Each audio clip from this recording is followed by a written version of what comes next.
rush structure and penalty kill, which we really liked last night. Adam Lowry obviously missed a couple of games, and I know he wasn't 100% last night feeling, but what do you think of his return?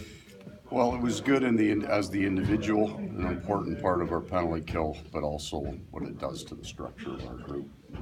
We think that Andrew Kopp's line doesn't have to be viewed as a fourth line. There's skill on that line.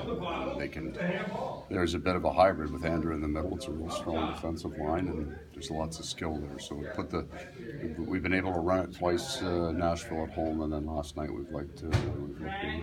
When a guy comes back from a suspension, a physical guy, I mean, do you have to talk to him at all? I mean, he said he can't change the way he plays, right? No, and it wasn't, he didn't catch somebody with an elbow or a shoulder. His stick got away from him. It happened again last night, so we just told him to keep his stick on the ice.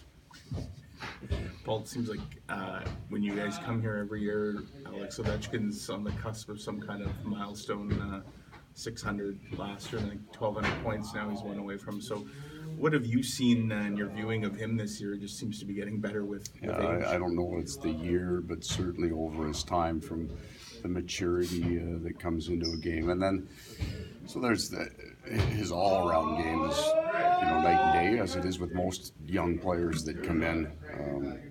But then you still have to marvel at that extreme skill. I mean, the points that he's put up, the run of goals that he's been on.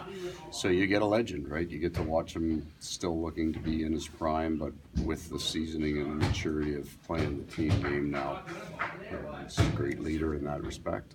He was in your division for a long time. Happy that he's on the other side now. Yeah, absolutely. So he was.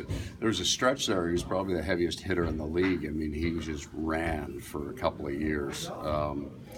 And he was an intimidating force in those times and had the shot. But as I said, like all young players, no matter how good you are, there's an awful lot you have to learn about the five-man game, and then you also have to learn the league, and then some patience comes into your game, because these guys do carry a completely different kind of pressure to produce numbers, right? They're known for it. It's their brand. They're paid for it. So there's a pressure that comes to that. So it takes those guys sometimes a little while to build the patience into the game because they feel that pressure. I think he has. He's done a marvelous job of growing as a player over his career.